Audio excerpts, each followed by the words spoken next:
Ang inflation ay isang konsepto na madalas nating naririnig. Pero ano nga ba ito? Sa simpleng salita, ang inflation ay ang pagtaas ng presyo ng mga bilihin at serbisyo sa merkado.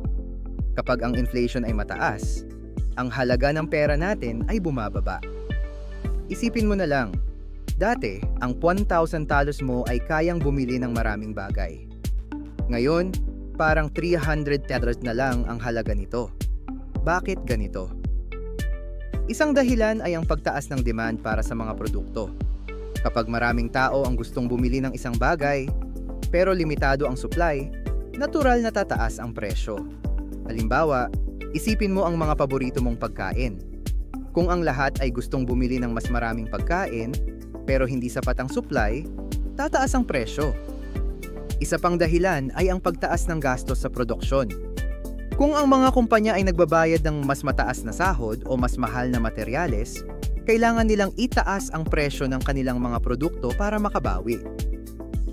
Kaya, kahit na gusto mong bumili ng isang simpleng bagay, nagiging mas mahal ito.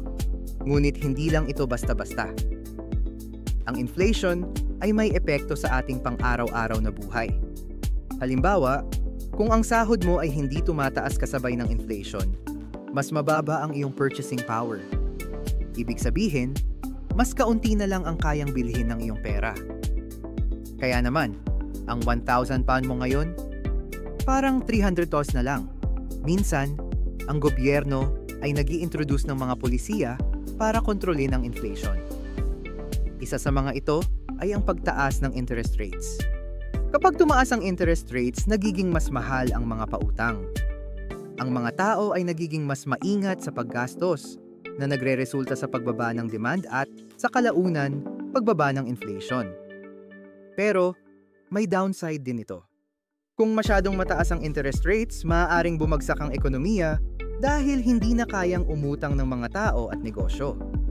Mahalaga ring malaman na may iba't ibang uri ng inflation.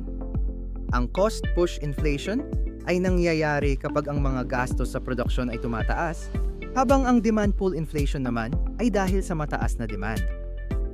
Ang stagflation, sa kabilang banda, ay isang sitwasyon kung saan ang inflation ay mataas, pero ang ekonomiya ay stagnant. Kaya sa susunod na maramdaman mong parang mas kaunti na ang nabibili ng iyong pera, isipin mo ang mga salik na nag-aambag dito. Ang inflation ay hindi lamang isang simpleng numero. Ito ay may malalim na epekto sa ating buhay at sa ating ekonomiya. Sa huli, ang pag-unawa sa inflation ay makakatulong sa atin na mas maging matalino sa ating mga desisyon sa pananalapi.